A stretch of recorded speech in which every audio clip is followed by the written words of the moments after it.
Good morning my dear. पिछले lecture में हमने पढ़ा था stress strain curve for ductile material. Ductile material के लिए स्ट्रेस और स्ट्रेन कर्व कैसे ड्रॉ होगा ये देखे थे, और इस लेक्चर में हम लोग देखेंगे stress strain curve for brittle material. सबसे पहले ब्रिटल मटेरियल क्या होता है इसे आप समझ लीजिए। ब्रिटल मटेरियल ऐसा मटेरियल होता है जिसमें प्लास्टिक रीजन बहुत स्मॉल होता है। प्लास्टिक रीजन जो होता है वह वेरी स्मॉल होता है। क्या लिखेंगे? लिखेंगे ब्रिटल मटेरियल में लिखेंगे the material which has very small plastic deformation। Plastic deformation बहुत स्मॉल होगा। The material which has very small plastic deformation is called brittle material। आइए अब ये समझ में आ गया कि प्लास्टिक रीजन जो होगा बहुत कम होगा, तो उसका हम कैसे स्ट्रेस स्ट्रेन कर्व ड्रॉ करेंगे। चलिए, जैसा कि हमने पिछले लेक्चर में आपको बताया था कि स्ट्रेस पहले लिखा हुआ है तो ये आपको वाई एक्सिस पे आएगा स्ट्रेस, और एक्स एक्सिस पे आप लेंगे स्ट्रेन। ये जो कर्व होता है वो कर्व इस तरह का होता है, यहीं पे आकर के ये फ्रैक्चर हो जाएगा। इसमें जो है आपका अल्टीमेट स्ट्रेंथ जो मिलेगा वहीं पे फ्रैक्चर पॉइंट भी मिल जाएगा, यानी मैक्सिमम लोड जिस समय इसको मिल रहा होगा उस समय ही यह ब्रेक भी कर जाएगा। और इसका इधर कहीं पे होगा वाई होगा, इल्ड होगा और फिर ई होगा। तो ये पॉइंट मेनली है हमें समझना कि ये यहीं पे ब्रेक कर रहा है। उस वाले में आपको कंपेयर भी करना है, पीछे का जो लेक्चर है लेक्चर 6 उसे भी आप अच्छे से समझ लिए होंगे शायद। अब आपको ये समझना है, दोनों का कंपेयर कीजिए। उसमें हम इस तरह से ड्रॉ करके इस तरह से दिखाए थे, उसका रीजन जो था प्लास्टिक डिफॉर्मेशन यानी कि स्ट्रेन जो था उसमें ज्यादा हुआ था, लेकिन इस केस में स्ट्रेन क्या होगा, स्ट्रेन का वैल्यू बहुत कम होगा। स्ट्रेस हम लगा रहे हैं लेकिन स्ट्रेन बहुत कम मिलेगा। और जब हमने डक्टाइल मटेरियल लिया था उसमें प्लास्टिक डिफॉर्मेशन काफी ज्यादा हुआ था और इसी कारण से स्ट्रेन का वैल्यू ज्यादा मिला था। तो इस वाले केस में अल्टीमेट ये आपको हुआ अल्टीमेट पॉइंट और ये फ्रैक्चर पॉइंट दोनों क्या होगा एक ही जगह मिलेगा, यानी कि यहीं पे ब्रेक कर जाएगा, मैक्सिमम स्ट्रेंथ पे ही ब्रेक कर जाएगा मटेरियल। तो आपको ये हो गया stress strain curve for brittle material.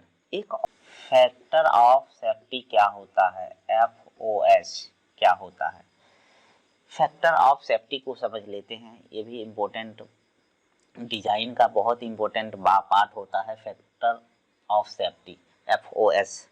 तो ये क्या होता है, ये मटेरियल में डिजाइन के वक्त डाला जाता है कि हमारा डिजाइन लोड क्या होगा, मैक्सिमम क्या लोड होगा। यानी कि हम अगर कोई मटेरियल को डिजाइन किए हैं, जैसे कि नट बोल्ट को डिजाइन किए हैं, तो हमें ये पता होता है कि इसका जो है मैक्सिमम जो लोड ये बियर कर सकता है, जो मैक्सिमम स्ट्रेस नट बोल्ट में क्रिएट हो सकता है वह 200 मान लेते हैं कि 200 मेगा पास्कल डेवलप्ड हो जाता है, हो सकता है उसमें स्ट्रेस। अगर हम डिजाइन करने वक्त ये कर देते हैं कि वह 195 मेगा पास्कल ही हम मेंशन उसमें कर देते हैं, अलाउबल लोड हम उसमें 195 ही देते हैं, तो जो 5 बच गया 200 माइनस आप करते हैं 195, तो आपको 5 बचता है, तो वो जो 5 है वो सेफ्टी है, वो आपको सेफ्टी के लिए रखे हैं कि आप उससे ज़्यादा आप नहीं दे रहे हैं, यानी कि आप जो मैक्सिमम लोड है उससे कम ही लोड डाल रहे हैं। तो ये टर्म हम लाते हैं डिजाइन के वक्त, फैक्टर ऑफ सेफ्टी। इसे डिफाइन कैसे करते हैं, शायद आपको समझ में आ गया होगा कि ये क्यों देते हैं डिजाइन के वक्त, और इसे हम डिफाइन कैसे करेंगे। हम लिखेंगे it is ratio of ultimate stress to the allowable load, allowable stress लिखते हैं, allowable stress. It is ratio of ultimate stress to the allowable stress, यानी कि क्या हो गया, फैक्टर ऑफ सेफ्टी जो है वह हो गया ultimate stress divided by allowable stress. अगर हम इसको संकेत के रूप में लिखें तो FOS बराबर sigma U by sigma A लिखेंगे। हम सेफ्टी के लिए ये डालते हैं कि आपको क्या हो गया, फैक्टर ऑफ सेफ्टी हो गया। देखिए इसकी यूनिट की हम बात करें तो ये क्या होगा, यूनिट लेस होगा। ये कैसा होगा, यूनिट लेस होगा, क्योंकि स्ट्रेस बाय स्ट्रेस ही होगा। तो ये क्या हो जाएगा, FOS फैक्टर ऑफ सेफ्टी एक रेशियो होता है जो कि अल्टीमेट स्ट्रेस और अलाउबल स्ट्रेस का आप जितना लोड उसको अलाउ कर रहे होते हैं और जितना उसको मैक्सिमम लोड हम दे सकते हैं। तो ये हमें तब जरूरत पड़ती है जब हम मटेरियल को डिजाइन कर रहे होते हैं, किसी मशीन पार्ट का डिजाइन कर रहे होते हैं, तो उस समय जरूरत पड़ता है।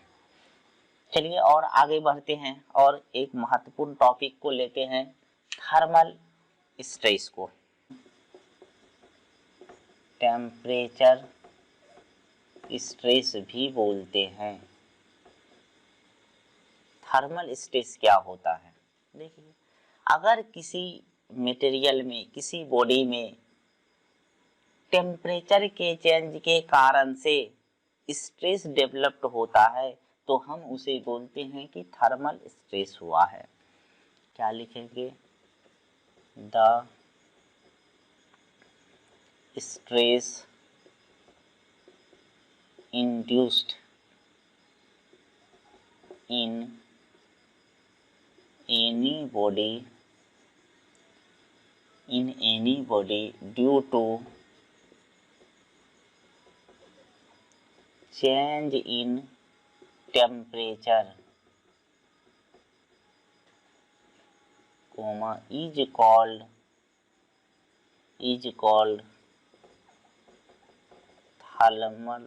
थर्मल स्ट्रेस कहलाता है और टेम्परेचर स्ट्रेस कहते हैं। किसके कारण से हुआ, टेम्परेचर के चेंज के कारण से। एक बहुत इंपॉर्टेंट बात है, अब टेम्परेचर के कारण से स्ट्रेस डेवलप्ड हो रहा है। देखिए यहाँ पे समझना है कैसे होगा, ये बहुत इंपॉर्टेंट बात है। जब तक आप फिगर नहीं समझेंगे इस चीज को, आप थर्मल स्ट्रेस को समझ नहीं पाएंगे। देखिए आपने क्या किया, इसको हीट दिया, आपने इसको हीट दिया। जब आप इसको हीट दीजिएगा तो ये मटेरियल मान लेते हैं कि इलोंगेट हुआ है, ये मटेरियल इलोंगेट हुआ है, इलोंगेट हुआ है तो इलोंगेट होकर के इतना सा हो गया, ये इतना इसके लेंथ में चेंजिंग आया, ये डेल्टा एल हुआ। देखिए अब क्या है कि अगर स्ट्रेस, अगर मैं इसको फ्री कर दूं, पूरा फ्री कर दूं, मैंने हीट दे रखा है लेकिन इसको मैं फ्री कर दिया हूं, एक इंड को फ्री कर दिया हूं, तो क्या ये तो फ्री होता चला जाएगा, इसमें स्ट्रेन क्रिएट होगा, लेकिन क्या स्ट्रेस क्रिएट होगा, नहीं होगा। इसमें अगर मैं इसको पूरी तरह से फ्री छोड़ दूं इलोंगेट होने के लिए, तो इसमें कोई किसी तरह का स्ट्रेस क्रिएट नहीं होगा। स्ट्रेस तो तब क्रिएट होता है जब क्या होगा, इधर इसे क्या मिल जाए, कहीं बाउंड्री मिल जाए, इसको कहीं इधर वॉल मिल जाए। ठीक है, ये बाउंड्री जब मिल जाएगा तो क्या होगा, ये टेंस होना चाहेगा लेकिन हो नहीं पाएगा। तब उस केस में क्या होगा, उस केस में इस बॉडी के अंदर इंड्यूस होगा, ये इंड्यूस होगा क्या, स्ट्रेस। अगर ये फ्री रहा तो फ्री अर्थात कहने का मतलब है कि अगर मैं यहाँ एक इम्पोर्टेंट बात लिख रहा हूँ कि अगर बॉडी फ्री का फ्री एक्सपेंशन होगा, लिख रहे हैं इन द केस ऑफ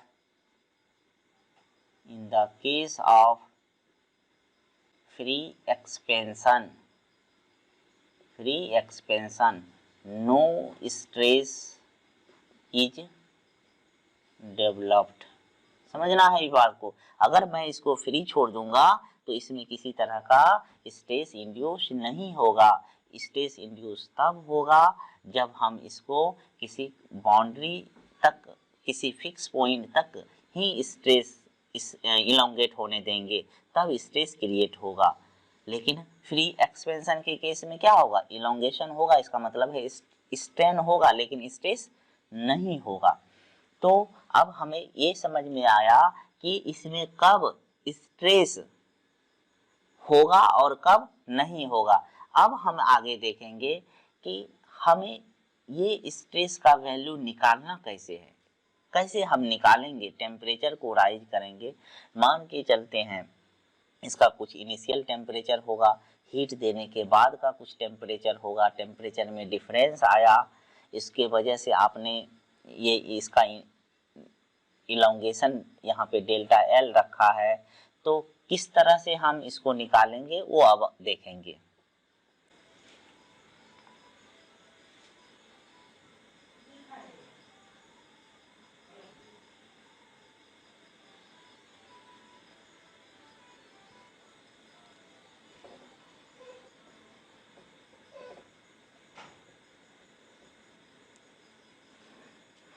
चलिए अभी अब हम देखेंगे, फिर से मैंने फिगर बनाया है थर्मल स्ट्रेस के लिए, सेम फिगर को मैं ड्रॉ किया हूँ और इसके कुछ इंपॉर्टेंट पॉइंट्स लिख रहा हूँ। Let us consider a body is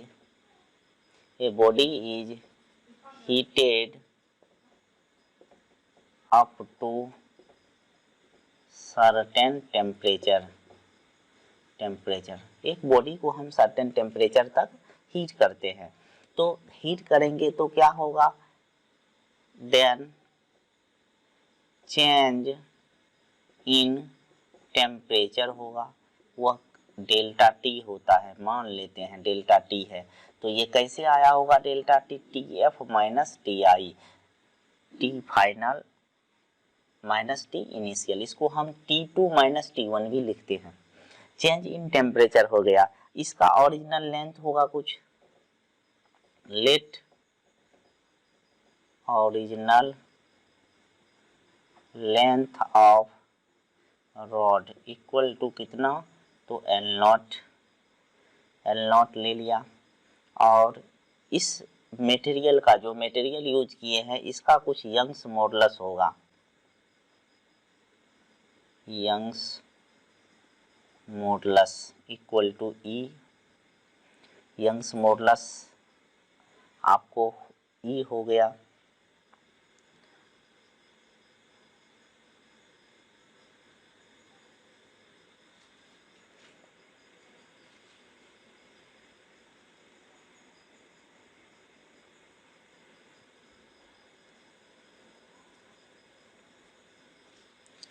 आगे का टर्म्स है एक बहुत ही इम्पोर्टेंट, मैं स्टार करके इस टर्म को लिख रहा हूँ, कोफिशिएंट ऑफ लीनियर एक्सपेंशन।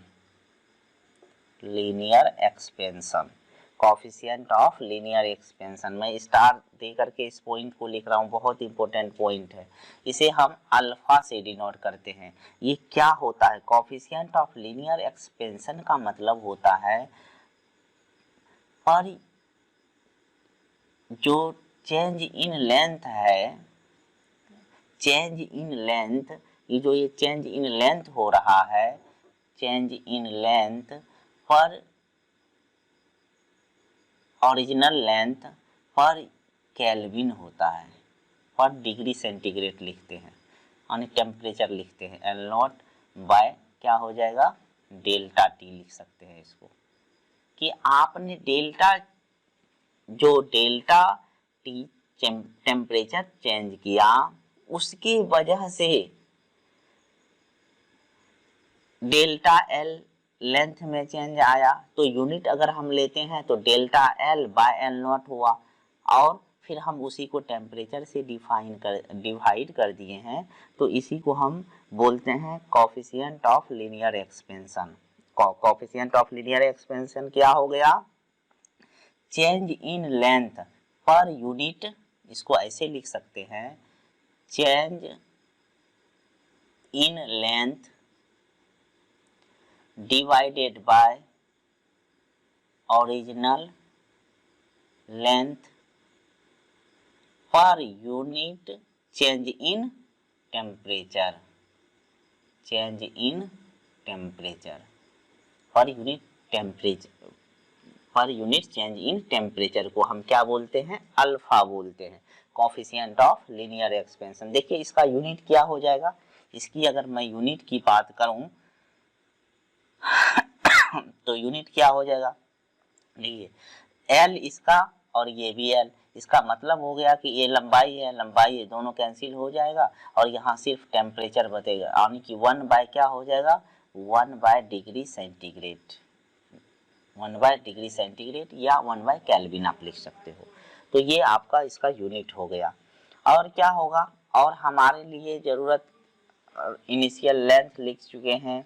अब चेंज इन लेंथ क्या है? Change in length, change in length यही डेल्टा एल क्या है? चेंज इन लेंथ है। चेंज इन लेंथ जो रॉड में हुआ है वह डेल्टा एल है।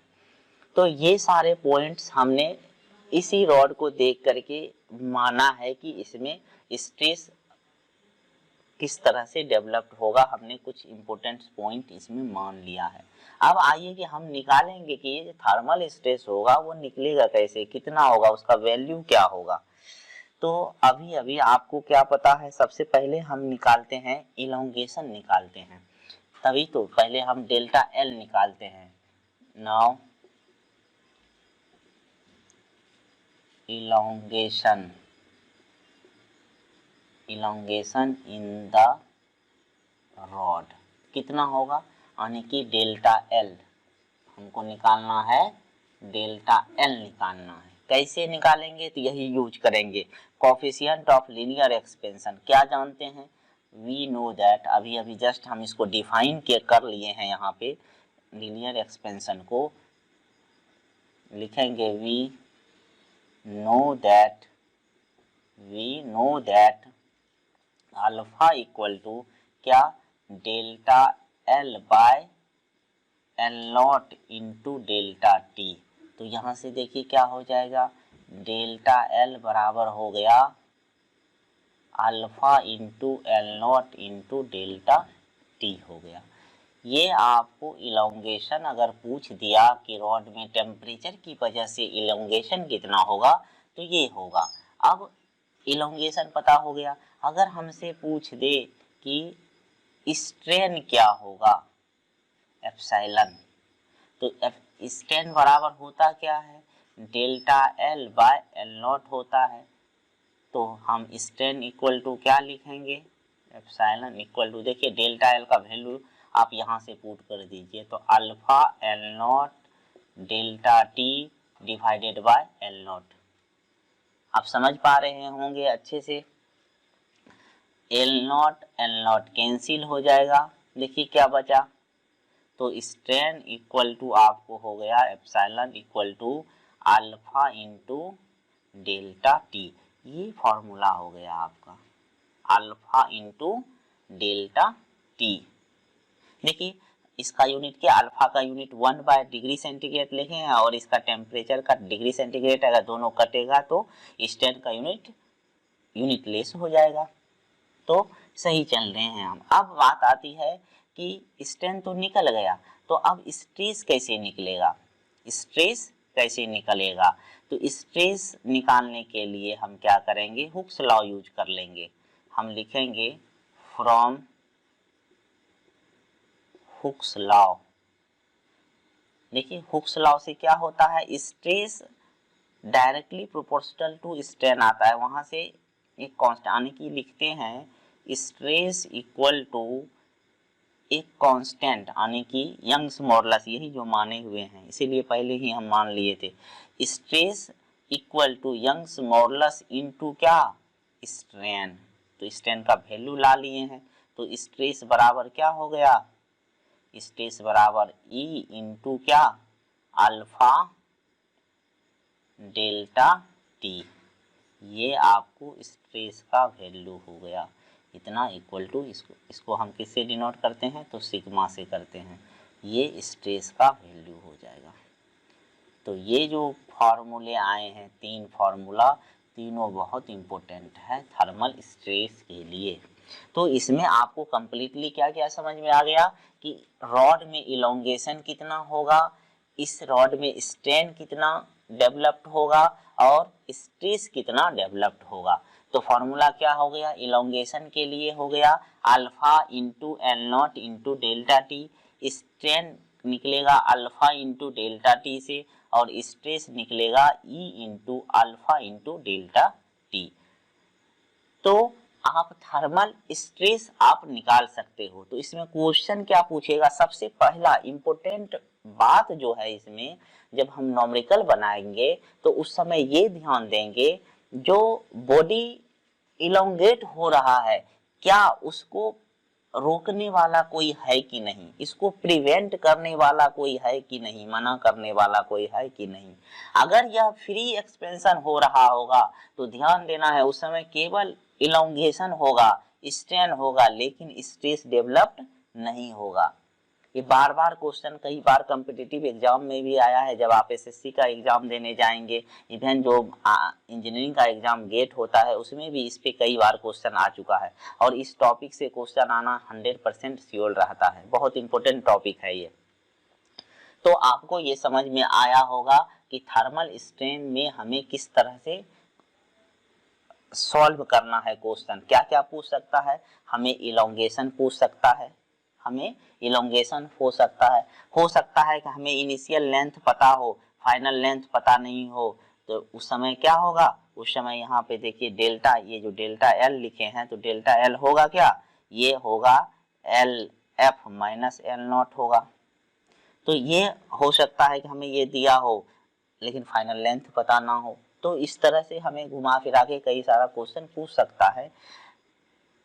तो हमें मेनली क्या करना है कि ये जो हम फार्मूला इसमें डेराइव किए हैं ये हमें याद होना चाहिए न्यूमेरिकल बनाते समय। तो इसे आप नोट डाउन कीजिए, फिर हम कुछ न्यूमेरिकल सॉल्व करेंगे। आइए इस क्वेश्चन को सॉल्व करते हैं। अब देखिए पहले क्वेश्चन में पढ़ रहा हूँ, ध्यान से आप देखिए। A rod is 2 metre long at a temperature of 10 degree C.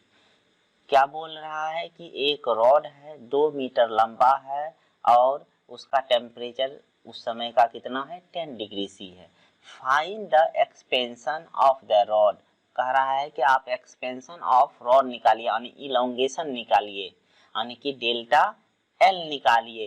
When the temperature is raise to 80 degree C, जब टेम्परेचर को हम 10 डिग्री से बढ़ा करके 80 डिग्री कर देते हैं। If this expansion is prevented, देखिए इंपोर्टेंट वर्ड प्रिवेंटेड है। एक्सपेंशन जो हो रहा था रॉड में उसको क्या किया गया है, प्रिवेंट किया गया है, रोका गया है। अगर यह फ्री होता तो स्ट्रेस क्रिएट नहीं होता। यहाँ पे ये लिख दिया है क्या कि ये प्रिवेंटेड है, इसका मतलब है स्ट्रेस क्रिएट होगा। अब आगे पढ़िए, find the stress induce in the material of the rod. आपको ये भी निकालना है इंड्यूस जो मटेरियल में स्ट्रेस क्रिएट हो रहा है वह फाइंड करना है। और हमेशा आपको जब भी आप थर्मल स्ट्रेस का सवाल बनाएंगे उस समय आपको यंग्स मॉडुलस ई का वैल्यू और कोफिशिएंट ऑफ लीनियर एक्सपेंशन ये हमेशा दिया रहेगा। या हो सकता है कभी ये क्वेश्चन में ही पूछ दे, अलग बात है, नहीं तो अगर हमें इलोंगेशन, स्ट्रेस या फिर स्ट्रेन अगर पूछेगा तो उस केस में हमेशा ई और अल्फा क्या होगा, दिया हुआ रहेगा। जैसा कि इस क्वेश्चन में भी क्या है, टेक ई इक्वल टू इतना एंड अल्फा इक्वल टू इतना पर डिग्री सेंटीग्रेड में दे रखा है। तो इसे हम सॉल्व कैसे करेंगे? सबसे पहले जब भी आप सवाल सॉल्व करेंगे तो सबसे पहले आप सॉल्यूशन जैसे ही आप स्टार्ट करेंगे सबसे पहला काम आपका होगा कि गिवन दैट आप लिखेंगे।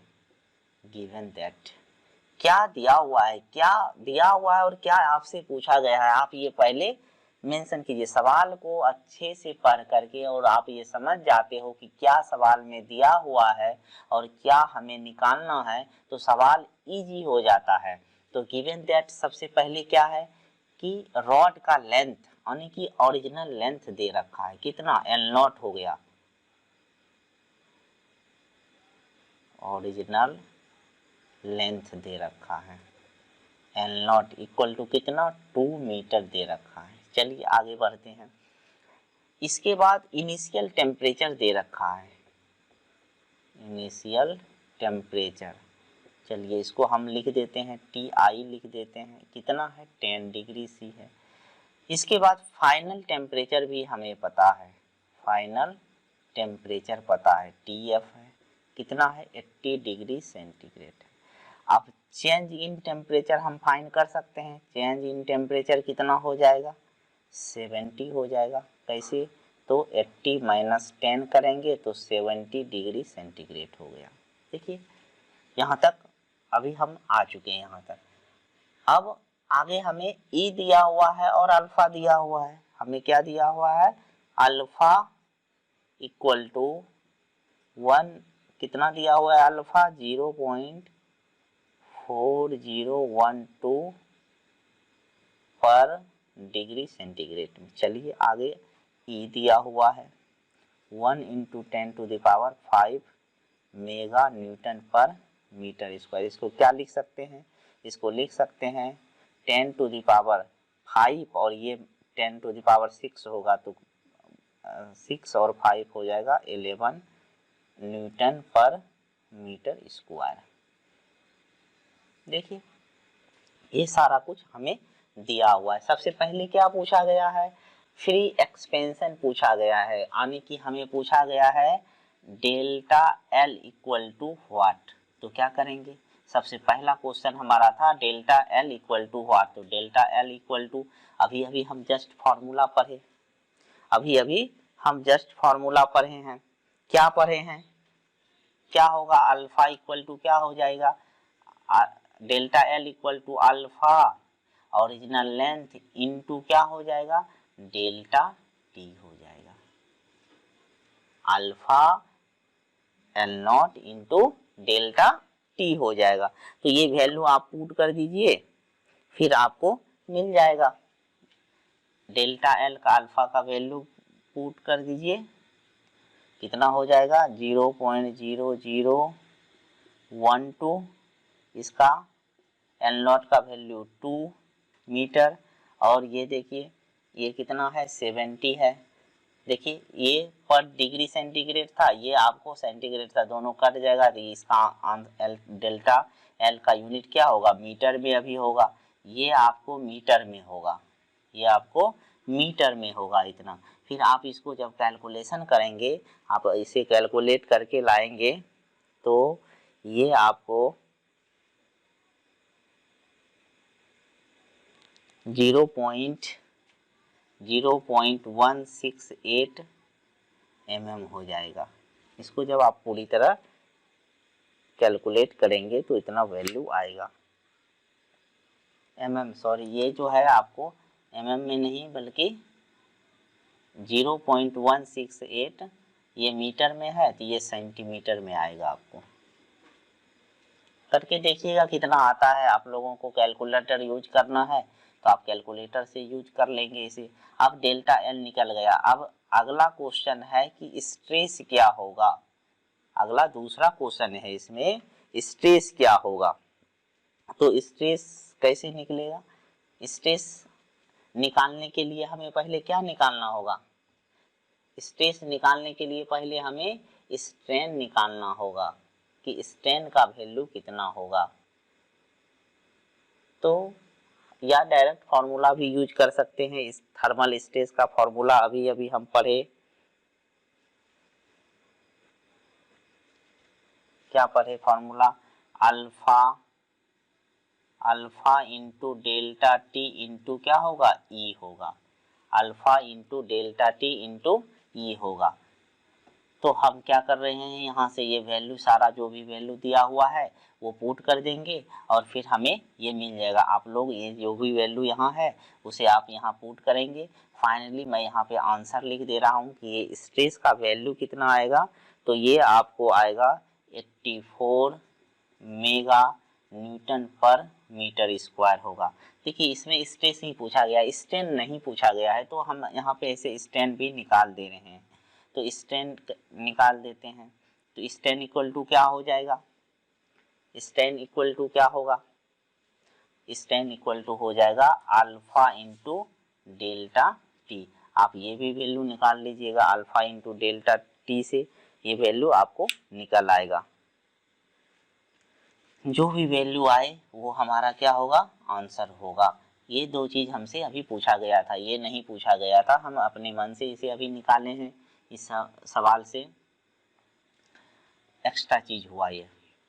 तो आई होप आपको ये क्वेश्चन किस तरह से सॉल्व होगा ये समझ में आया होगा। और आप लोग किसी भी जगह से क्वेश्चन लेकर के बना सकते हैं। मेरा आपसे अनुरोध है कि आप क्वेश्चन बैंक उठाएं और जो प्रीवियस ईयर क्वेश्चन है उसको आप बनाइए। उसमें से जो भी क्वेश्चन आपसे नहीं बने उसे आप हमें व्हाट्सएप नंबर पे सेंड कर पूछ सकते हैं कि कैसे सॉल्व होगा। फिर किसी वीडियो लेक्चर में हम उस सारे क्वेश्चन को सॉल्व करेंगे। तो आज क्लास को यहीं ऑफ करते हैं। Thank you so much.